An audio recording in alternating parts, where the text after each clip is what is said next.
ThunderThrust is a man's sexual wellness brand, encouraging users to reach maximum peak masculinity.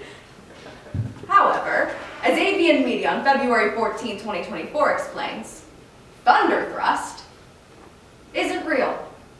It's a fake brand created by Unbound Babes, a queer woman-owned sexual wellness company selling the same products to non-men. So, why promote ThunderThrust? According to their website, we built a bro-tastic burner brand to explore how discriminatory policies impact a brand's ability to advertise on social platforms. The result? Meta, parent company of Facebook and Instagram, allowed ThunderThrust to release ads for their products, but repeatedly denied Unbound.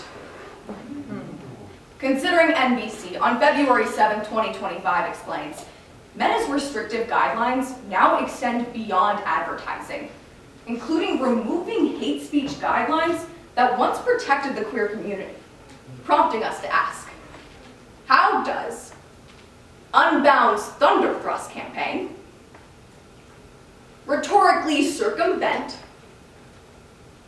heteronormative advertising restrictions? To answer, we turn to Claire Southerton, Daniel Marshall, Peter Aggleton, Mary Lou Rasmussen, and Rob Covers. Restricted votes, social media, content classification, and LGBTQ sexual citizenship, published in the May 2021 Journal of New Media and Society. This model is ideal because it explores how company policies often restrict minority groups' access to sexual health and wellness information. We will discuss the model, apply it to Unbound's advertising campaign, ThunderThrust, and draw implications. Senior content manager at Unbound, Maddie Siriuthe, notes, vibrator ads might seem like a tedious hill to die on. However, companies like Meta have immense influence over what we see every day, which in turn influences our subconscious beliefs, the choices we make, and the opportunities we all have. Southerton and colleagues explored the censorship of queer content on YouTube and Tumblr in 2018 through 3 tenets. Content classification, normative citizenship, and queerness without desire. First, Southerton and colleagues describe content classification as systems used by social platforms to classify content as appropriate or inappropriate. Southerton and colleagues looked at Tumblr's 2018 guidelines, which relied on algorithms to sort sexually explicit content as inappropriate and non-sexual content as appropriate. These classifications protect not only users from inappropriate content, but the platform itself from scandal. Next, normative citizenship reflects the reinforcement of online normality, which often excludes queer identities. Southerton and colleagues looked to YouTube and Tumblr in 2018, in which straight content creators only received restrictions on sexually explicit posts. However, almost all content by queer creators, even non-sexually explicit posts, were restricted. To avoid restriction, queer creators conformed their content to fit the norm. Finally, queerness without desire captures how even when queer content passes the normality test, it must also not suggest any desire for physicality. Southerton and colleagues point out on YouTube in 2018, only the right kind of queer content made it through. Posts that distance themselves from any physicality were the only ones allowed, requiring queer content creators separate sex from their sexuality.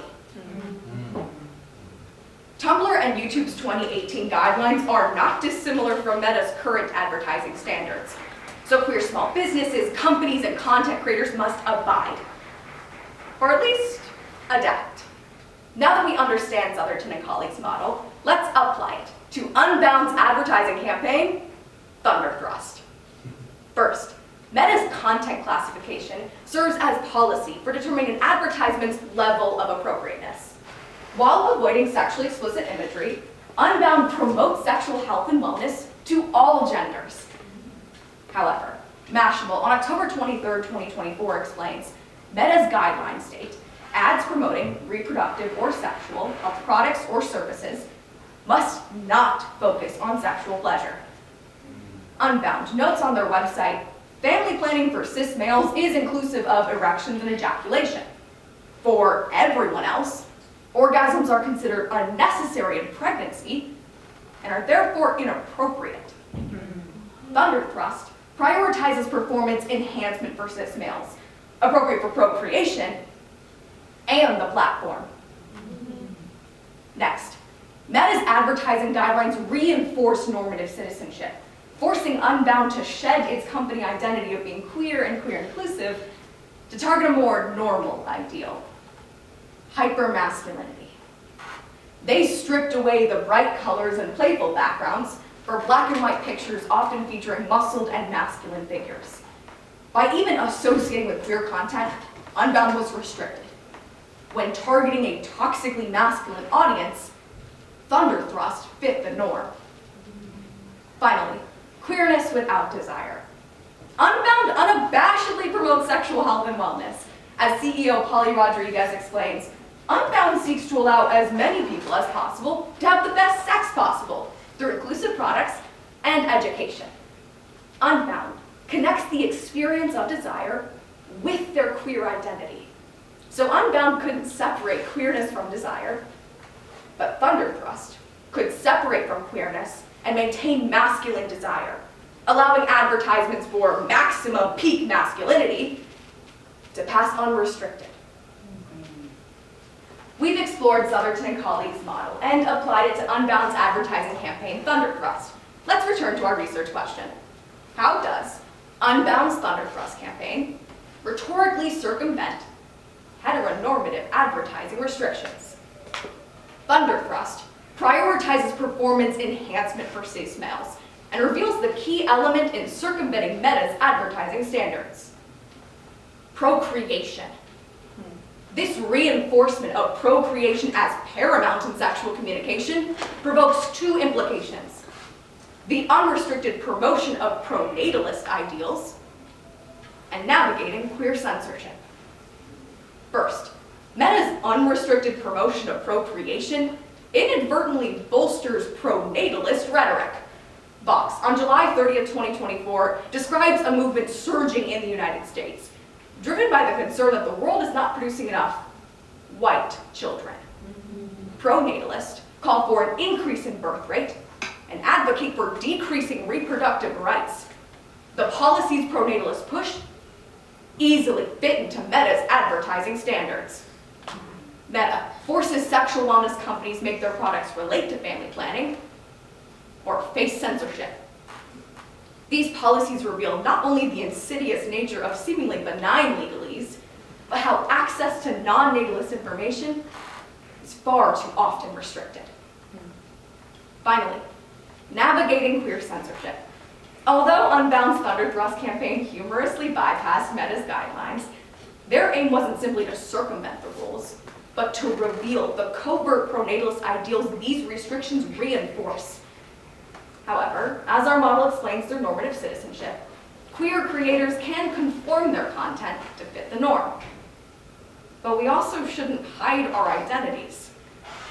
So, Unbound's 2025 posting guide offers the coded language they've used to grow their platform and community despite restrictions.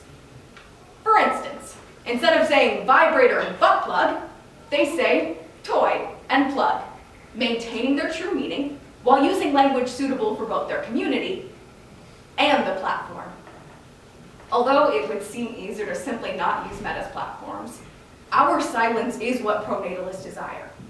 However, navigating censorship allows us to share sexual health and wellness information to those who need it most, allowing our presence to be our survival. We explored Southerton, Addleton, Marshall, Rasmussen, and Cover's model, applied it to Unbound's advertising campaign, ThunderThrust, and drew implications. Unbound's circumvention of Meta's advertising standards isn't about access to sex toys. It's about revealing the ways these platforms work against us and reinforce an unequal access to sexual health and wellness information, which is something we just can't vibe with.